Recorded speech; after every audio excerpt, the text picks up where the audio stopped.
मैं विकास सागर आप सभी का अपना परिवार विकास सागर में हार्दिक स्वागत करता हूं।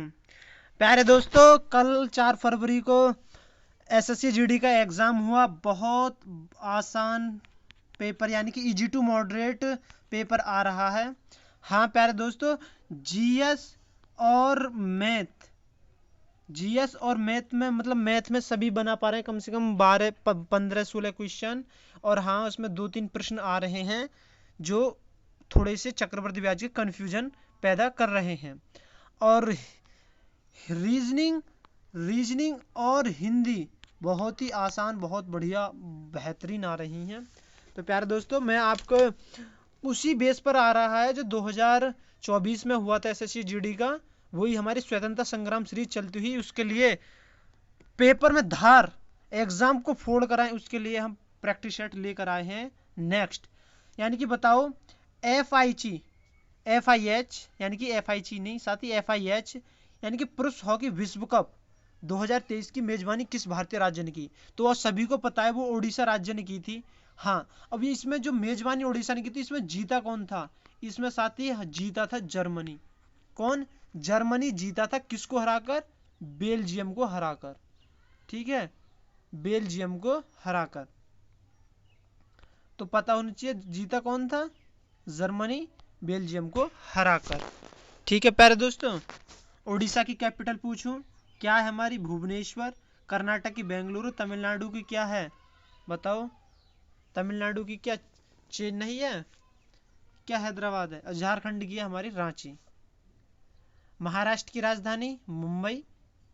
और जी हमारी उसकी मध्य प्रदेश की भोपाल, अरुणाचल प्रदेश की ईटानगर, आंध्र प्रदेश की हैदराबाद और तमिलनाडु की चेन्नई। प्रश्न 2 आपके सामने, किसी देश का सकल घरेलू उत्पाद अर्थव्यवस्था के विभिन्न क्षेत्रों अर्थात खालिस्तान, कृषि क्षेत्र, औद्योगिक क्षेत्र और सेवा क्षेत्र से प्राप्त होता है? तो ठीक जवाब क्या है? ऑप्शन 2। अगला प्रश्न, प्राचीन भारत के दौरान तमिल क्षेत्र में साधारण हलवाहों को खालिस्तान के नाम से जानता, किसके नाम जानते थे? यानी कि उणवन। तो उणवार के नाम से जाना जाता था। इंदिरा गांधी के नेतृत्व में भारत की कौन सी पंचवर्षीय योजना शुरू की गई? हमसे पूछा गया कि जब कौन सी पंचवर्षीय योजना थी? जब इंदिरा गांधी अपना मुख्यमंत्री, उस पर प्रधानमंत्री पद पर थी। तो आप सबको पता होना चाहिए कि हमारी जो इंदिरा गांधी जी है, ये कै बार बनी थी? ये 2 बार बनी थी। यानी कि सबसे पहले बनी थी 1966 से लेकर, यानी कि 1966 से लेकर 1977 तक बनी थी, और दूसरा आकर 1984 से लेकर 1989 तक बनी थी। अब देख लो कौन सी पंचवर्षीय योजना आती है इसमें? तो कौन सी आती है इसमें? आती साथ ही चौथी पंचवर्षीय योजना। ठीक है, पंचवर्षीय योजना से भी प्रश्न बने हैं 5 ईयर प्लान से, और करंट पूछी है, ऐसी बात नहीं है, मतलब कुछ ज़्यादा पुरानी पूछी थी, 2-4 साल पुरानी, 2021-22 की करंट पूछी थी। भारत की 2011 की जनगणना के अनुसार निम्नलिखित में से कौन सा केंद्र शासित प्रदेश सबसे अधिक साक्षरता है? यानी कि सबसे अधिक अब पूछा है, तो राज्य या फिर गोवा, मतलब सबसे अधिक। अब वैसे बात करूं तो इसमें केरल होता है, यानी कि राज्य, और केरल होता है हमारा राज्य। और उसकी बात करूं तो उसमें यूनियन टेरिटरी में होता है हमारा लक्षद्वीप। कौन सा होता है हमारा? लक्षद्वीप। अब ये तो ऑप्शन में है नहीं, तो अब बात किससे बनते?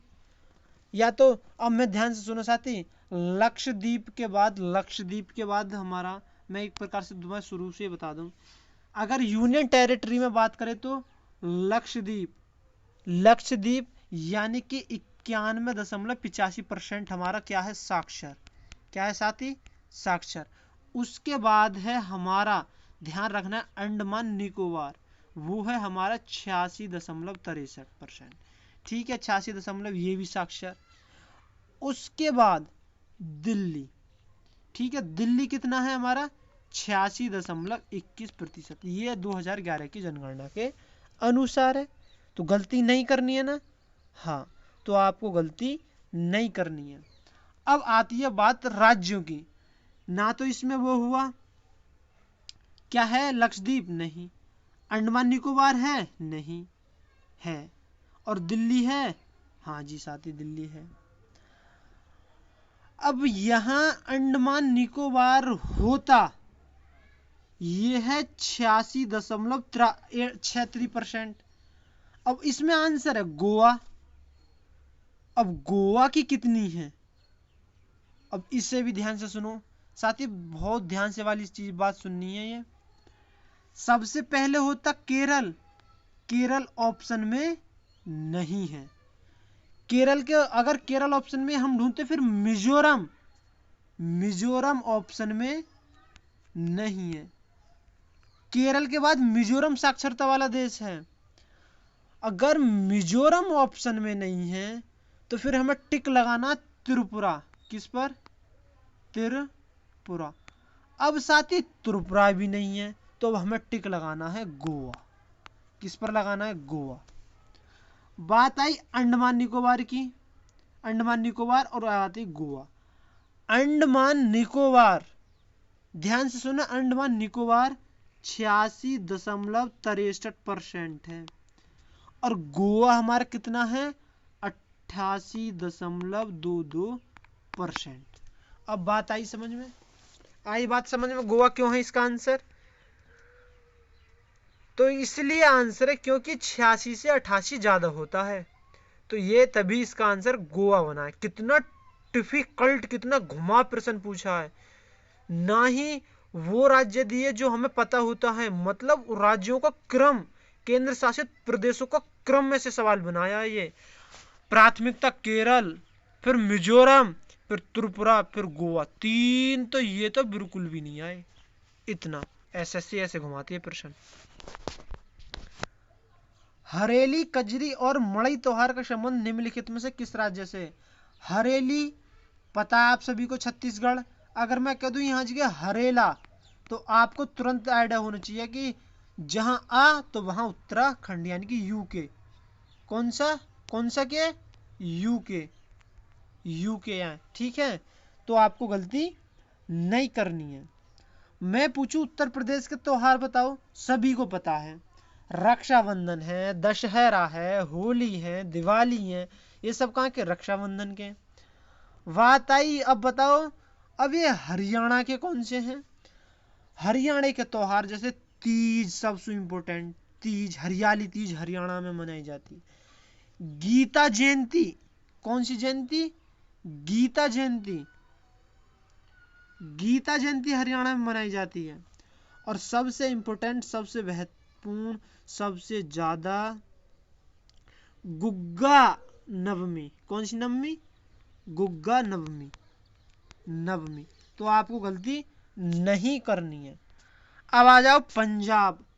पंजाब को सबको पता होएगा, लोहड़ी करते नहीं है बैसाख में, जो लकड़ी की आग जला लेते हैं ऐसे करके, ऐसे बना लेके फिर ये आग जलती है, तो ये क्या होती है? लोहड़ी।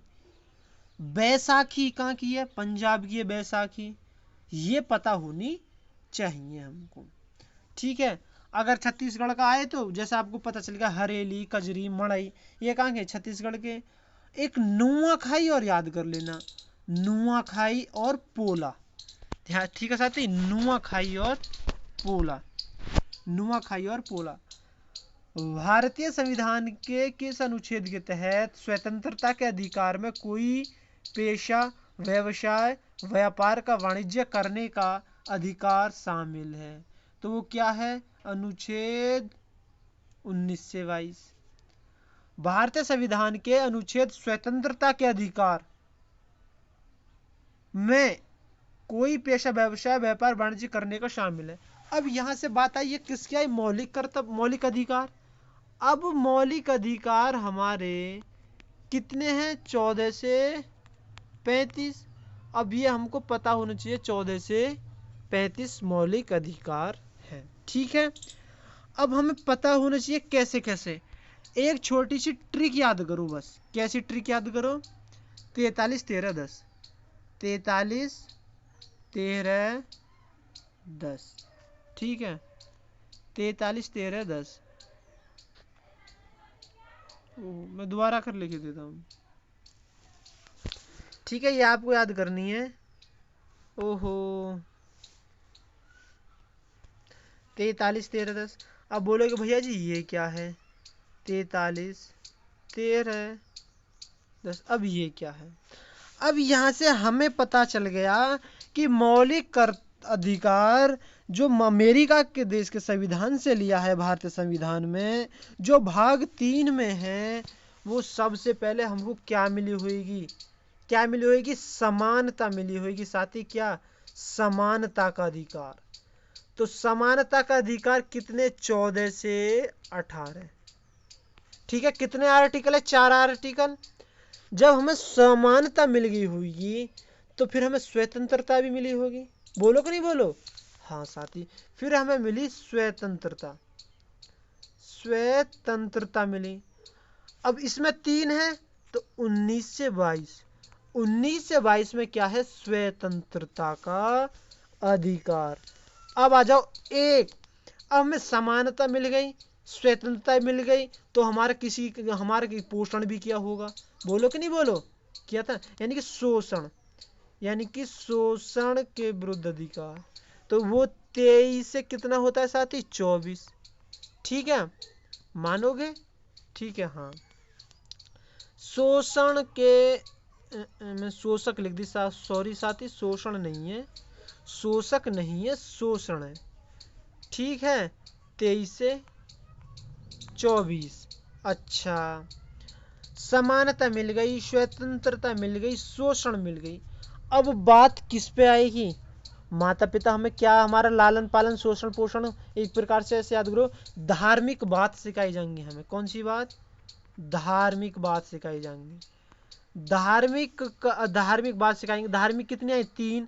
तो 24 यानी कि 25 से 28 अनुच्छेद ऐसे हैं जिनमें धार्मिकता का स्वतंत्र, धार्मिकता अधिकार है। ठीक है, अब और अब बचा आर्टिकल 1 और ये 0। अब 0 का फंदा क्या है, अब यहाँ से 29 से लेकर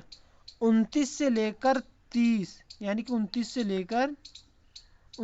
लेकर 30, ये वो आर्टिकल धार्मिक यानी कि सांस्कृतिक का अधिकार। किसका अधिकार, सांस्कृतिक का अधिकार। और 0 यानी कि 32 संवैधानिक उपचारों का अधिकार। ये आपको बिल्कुल याद रखना है, गलती नहीं करनी है। कार की बैटरियों में किस रासायनिक यौगिक का उपयोग किया जा सकता है जिसका सूत्र PbSO4 है। तो हमें पता होनी चाहिए, सल्फ्यूरिक अम्ल का H2SO4 होता है, हाँ का ना, बिल्कुल। लेड ऑक्साइड यानी कि PbO lead oxide. Lead sulphide PbS। ठीक है, गलती नहीं करनी है। नेक्स्ट प्रश्न, प्रसिद्ध भारतनाट्यम वाग्यम काला क्षेत्रम के संस्थापक रुक्मणी देवी अरुंडेल 1956 खाली स्थान गौरवान्वित प्राप्त करता थी। तो यानी कि पद्म भूषण से।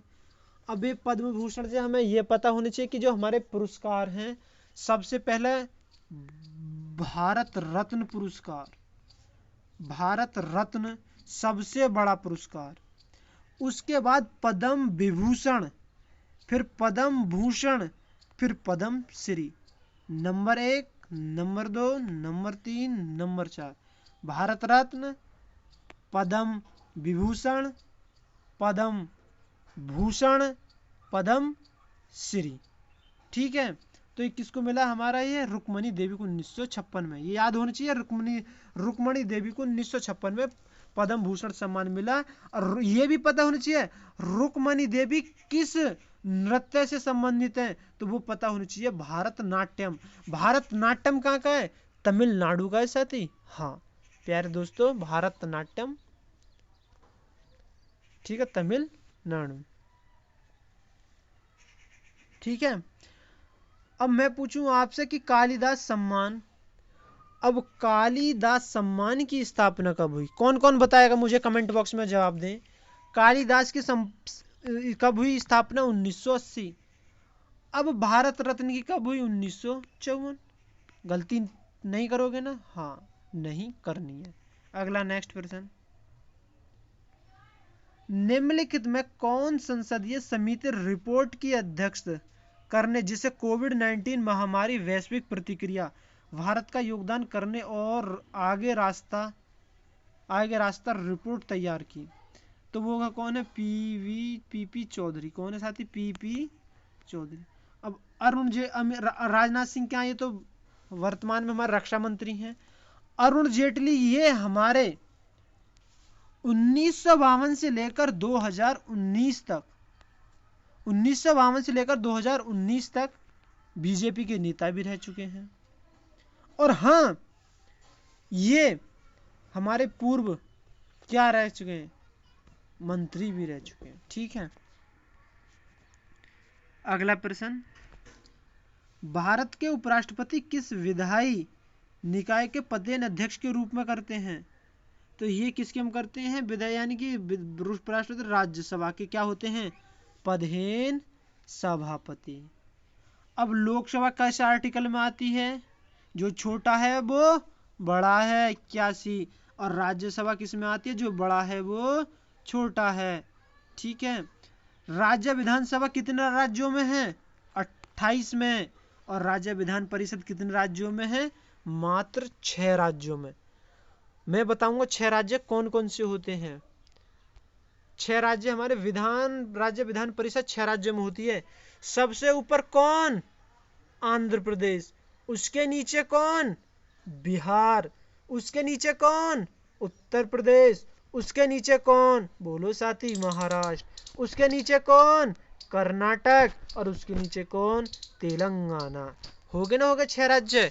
तो ऐसे याद कर लो, ऊपर नीचे से। ट्रिक व्रिक के चक्कर में मत पड़ो, क्योंकि ट्रिक माइंड से स्लिप हो जाती हैं। एकदम मैप माइंड में रखो। उसके ऊपर देखो, फिर से बताता हूँ, आंध्र प्रदेश, बिहार, उत्तर प्रदेश, महाराष्ट्र, कर्नाटक, तेलंगाना। ठीक है, गलती तो नहीं करनी। हाँ साथी, नहीं करनी। अगला प्रश्न, खालिस्तान से पहले भारत जनांकीय संक्रमण से पहले 4 चरण में था। तो ये ठीक जवाब 1921, यानी कि 1921 इसका आंसर है। अगला प्रश्न,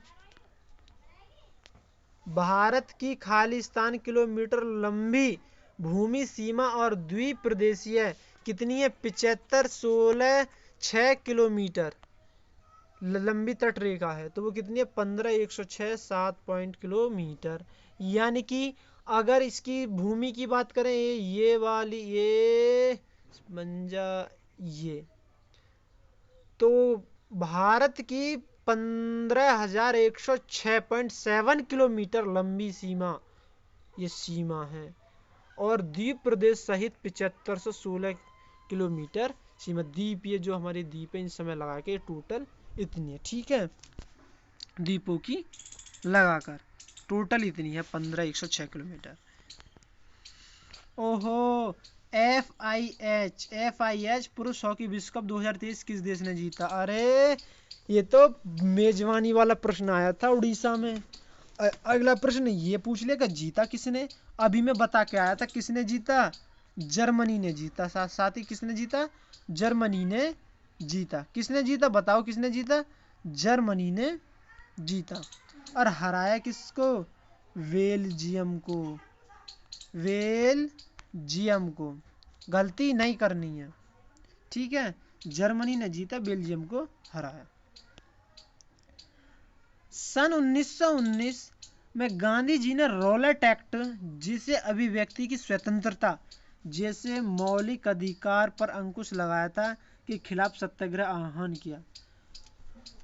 तो हमारे मौलिक अधिकारों को कब निलंबित, कब हटाया जा सकता है? जब बाहरी कोई आक्रमण हो, युद्ध हो, तब कुछ समय के लिए निलंबित कर सकते हैं। ठीक है, नेक्स्ट प्रश्न, केंद्रीय वस्तु सेवा कर संशोधन विधेयक 2023 के संबंध में निम्नलिखित में से कौन सा कथन सही है? इसे अगस्त 2023 में लोकसभा में पेश किया गया। यह केंद्रीय वस्तु सेवा कर CGST अधिनियम 2017 में संशोधन हुआ। तो दोनों क्या है? सही। तो ठीक जवाब क्या है? राइट। दंडारी नृत्य शैली का संबंध भारत के किस राज्य से है? डंडारी तो तेलंगाना से है। कहाँ से साथी? तेलंगाना। तो मुझे बताओ, क्या दप्पू भी है? दप्पू, हाँ साथी, दप्पू भी नृत्य शैली है। शिव तांडव, शिव भोले शंकर भगवान शिव तांडव जो करते हैं, तांडव, ये भी इससे है, तेलंगाना से। हाँ, एक और बता दो, क्या धीमसा भी है? हाँ साथी, धीमसा भी यही किया। कहाँ की? तेलंगाना की नृत्य शैली। डंडारी, दप्पू, धीमसा, शिवा तांडव। डंडारी, दप्पू, धीमसा, शिवा तांडव। महाराष्ट्र की बात करें तो महाराकोली, महाराकोली यानी कि महाराष्ट्र, यानी कि महाराकोली। तो महाराष्ट्र की क्या है? कोली। क्या है साथी? कोली और एक लावणी। कौन सी? एक कोली, एक लावणी। सबसे इम्पोर्टेंट डिंडी, इसे मत भूलना, किसी ना किसी शिफ्ट में आ जाएगा। डिंडी और एक काला, महाराकोली, काला, डिंडी है नी। अब बात करते हैं, महाराष्ट्र की हो गई। अच्छा, बात करते हैं केरल। केरल की सबसे इम्पोर्टेंट कथकली। क्या है? कथकली। मोहिनी अट्टम, मोहिनी अट्टम। गलती नहीं करनी है प्यारे दोस्तों। सबसे इम्पोर्टेंट तेयम, ये याद रखनी है, तेयम। ठीक है, अब आ जाओ हरियाणा। हरियाणा की सबसे महत्वपूर्ण, सबसे इम्पोर्टेंट आपको याद रखनी है। क्या? कौन सी? ये ध्यान रखनी है, एक गुड़गांव था। कौन सा? गुड़गांव था। कौन सा? गुड़गांव। वहाँ के मीरपुर, वहाँ के गुड़गांव में एक जगह थी मीरपुर। मीरपुर के महाराज तेज सिंह के महल में दीवारों पर राजपूत शैलियों से बने हुआ था चित्र। राजपूत शैलियाँ मतलब राजपूत लिखा होता, उनके दीवार पर जो चित्र बने हुए थे वो नृत्य शैली कहाँ की है? हरियाणा की। ठीक है, अगला प्रश्न। 1 अक्टूबर 2022 में भारत के महान्यायवादी के रूप में किसे नियुक्त किया गया? अरे ये तो आर वेंकट रमणी है। किसे नियुक्त किया गया? आर वेंकट रमणी। कौन है? Are Venkat Ramani. Are Venkat रमणी, गलती नहीं करनी है। जो इनकी नियुक्ति कौन करता है? राष्ट्रपति जी। कौन करते हैं? राष्ट्रपति जी करते हैं। और प्यारे दोस्तों, ये तो हमारे 2022 में 16वें नंबर के बने हैं। ठीक है, निम्नलिखित में से किस गायिका को 19 भाषाओं में फिल्म पार्श्व गायन में उनके योगदान के लिए 2023 में पद्म भूषण से सम्मानित किया गया था? यानी कि वाणी जयराम। क्या है? वाणी जयराम। ठीक है, आंसर क्या है? वाणी जयराम। अगला और अंतिम प्रश्न। 1999 के गठन के साथ क्रिकेट एक अंतर्राष्ट्रीय खेल बन गया। तो क्या बनेगा? या आईसीसी, यानी कि आईसीसी। मुझे पता होना चाहिए क्रिकेट की शुरुआत किस देश, क्रिकेट मतलब क्रिकेट का जन्मदाता कौन है? वो है हमारे अंग्रेज, यानी कि इंग्लैंड, जो अभी हाल ही में 4-1 यानी कि बहुत बेहतरीन तरीका से उन्होंने एक ट्रॉफी जीती सूर्य कुमार यादव की कप्तानी में, जिसमें अभिषेक शर्मा जी का बल्ला बहुत बेहतरीन चला लास्ट के अंतिम मैच में, जो वर्ल्ड का अब तक का इतिहास में मात्र 54 गेंदों में 135 रन बनाए हैं। जो रोहित शर्मा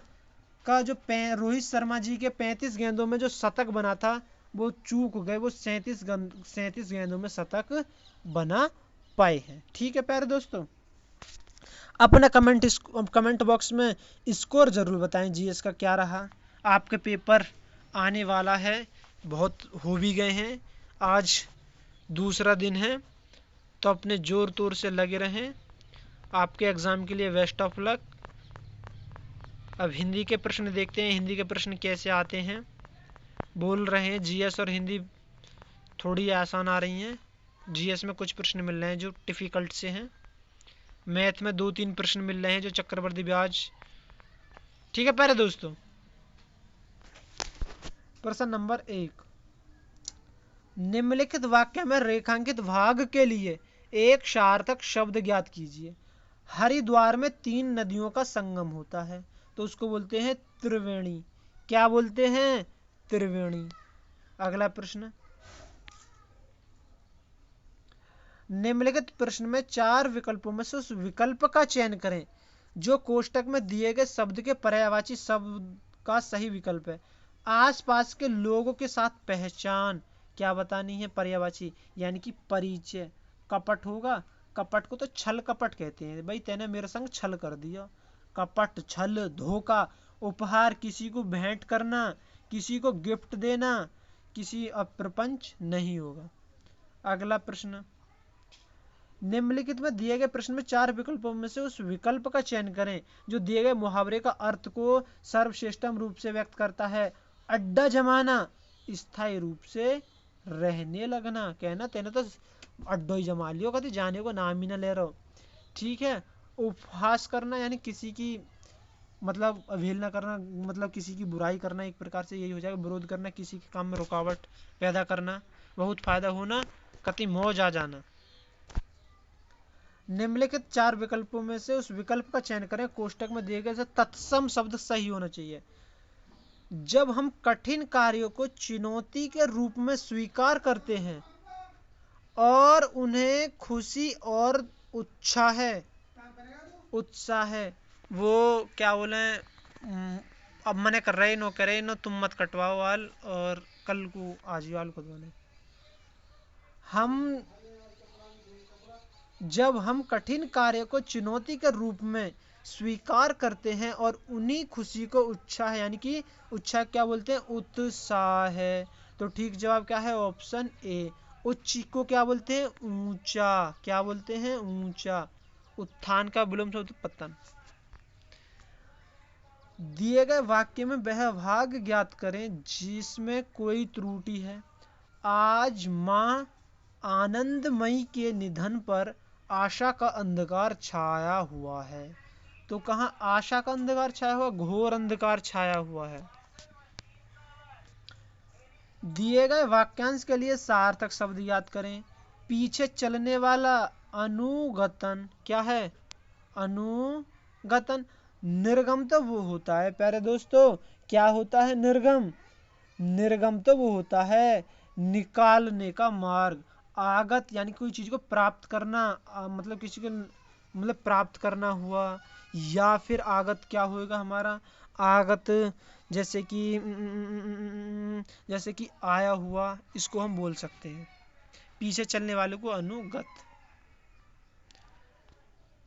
दिए गए वाक्य में रेखांकित शब्द का विलोम शब्द का ज्ञात कीजिए। विलोम बताना है। हमें हर किसी से दुर्व्यवहार करना चाहिए। तो दुर्व्यवहार यानी कि सद्व्यवहार करना चाहिए, विलोम बताने में उसका उल्टा। सत्कर्म का क्या होता है? बताओ। सत्कर्म का विलोम होता है कुकर्म। क्या होता है? कुकर्म। या फिर बोल दो अब दुष्कर्म या अपकर्म, ये हम बोल सकते हैं। दिए गए वाक्य में रेखांकित शब्द के लिए सही वर्तनी ज्ञात कीजिए। तुम्हारे चिल्लाने से पूरा मोहल्ला बाहर आ गया। तो ये हो गए हाँ साथी मोहल्ला। तो ये बनेगा हमारा ठीक जवाब, यानी कि ऑप्शन 3। निम्नलिखित प्रश्न में 4 विकल्प में से उस विकल्प का चयन करें जो दिए गए लोकोक्ति का सही अर्थ वाला विकल्प है। आए थे हरिभजन को औटन लगे कपास। मतलब किसी कार्य की विशेष उपेक्षा पर किसी अन्य कार्य में लग जाना। बहुत अनुभवी होना, इसका अर्थ बहुत अनुभवी होना, यानी कि घाट घाट का पानी पीना, अभ्यास होना। जब तो बोलते हैं भाई इसको तो बहुत नॉलेज है।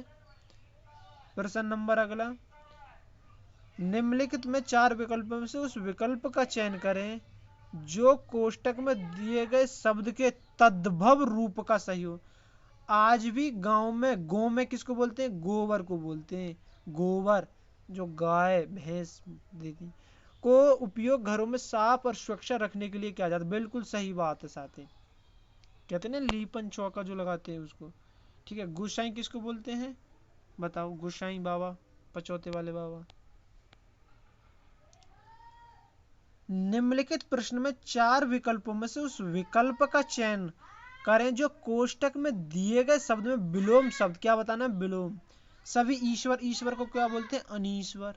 देव का तो नश्वर हो जाएगा, नश्वर। राक्षस, ठीक है, राक्षस हो जाएगा, निशाचर हो जाएगा, देव देवता, ठीक है, अनीश्वर होगा। निम्नलिखित प्रथम 4 विकल्पों में से उस विकल्प का चयन करें जो कोष्टक में दिए गए शब्द का पर्यायवाची शब्द सही विकल्प है। मेरे घर में हमेशा भगवान जी को कदली अर्थात फल चढ़ा जाता। कदली किसको बोलते हैं, कदली वैसे हम केला को बोलते हैं तत्सम, लेकिन पूछा पर्यायवाची तो कज बोलेंगे, गज वसा, क्या बोलेंगे, गज वसा। मंथन क्या होता है, मंथन वो होता है कि हमें दही से मठा प्राप्त करना, घी प्राप्त करना, मतलब विपरीत काम करने को मंथन कहते हैं। करकट, कूणा करकट कबाड़ा। कूल क्या होता है, कूल एक किनारा होता है, एक तट होता है, बोलते ना, बोलते क्या होता है, एक तट होता है, किनारा होता है, कगार, ये सब हमारे कूल के पर्यायवाची हैं। एक होता है कुल, वो एक परिवार होता है, वो वंश होता है। दिए गए वाक्य का वह भाग ज्ञात करें जिसे कोई त्रुटि, यदि कोई त्रुटि नहीं है तो कोई त्रुटि नहीं है चुने। बाघ और बकरी एक ही घाट से पानी पीती है, एक ही घाट से पानी पीती है, ठीक है, तो इसका प्रश्न ठीक है, एक ही घाट पे पानी पीते हैं, तो आपको गलती नहीं करनी है, ठीक है प्यारे दोस्तों। और मैं पूछूं आपसे, मुझे बताओ कि आपको क्लास कैसी लग रही है, बढ़िया लग रही है तो प्लीज़ हमारे चैनल पर नए हो चैनल को सब्सक्राइब करें, वीडियो को लाइक करें, शेयर जरूर करें। मैं प्रीवियस ईयर हमेशा आपको लाता रहूँगा जिससे कि आपको आइडिया लग सके कि पेपर कैसे आते हैं। निम्नलिखित वाक्य में रेखांकित भाग के लिए सार्थक शब्द याद करें। विशाल बहुत बोलता है तो उसको बोलते हैं वाचाल। प्रवक्ता, अधिवक्ता, अधिवक्ता किसको बोलते हैं, वकील साहब को, जो बोलने मतलब जो सवाल जवाब करने की अच्छा हो, अधिवक्ता। वह व्यक्ति जो वकील जो बोल जाता। प्रवक्ता तो वो होता है जो अपनी बात सभी के सामने रखता है, जो कुछ बोलता है, समझाता है, मतलब दो दूसरे लोग सुनते हैं उसकी बात। मितभाषी, मितभाषी यानी कि खुलकर बोलने वाला, मितभाषी खुलकर बोलने वाला। दिए गए वाक्य में रेखांकित शब्द के लिए सही वर्तनी कर। अपराधी को पेश, पेश ऐसे नहीं लिखा जाता साथी, पेश ऐसे लिखा जाता है, जैसे कि कवयत्री भी ऐसे लिखा जाता है और प्रदर्शनी भी ऐसे लिखा जाता है। आपको गलती यानी भी ऐसे लिखा जाता है और त्योहार भी ऐसे लिखा जाता है। ओ गद्यांश आ गया, गद्यांश को पढ़ो और आंसर के जवाब दो। भारत देश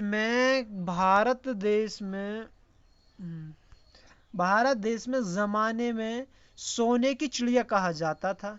अपने वैभव और संस्कृति के लिए जाना जाता है, लेकिन समय के बदलाव चलते हमारे देश में कई बाहरी ताकतों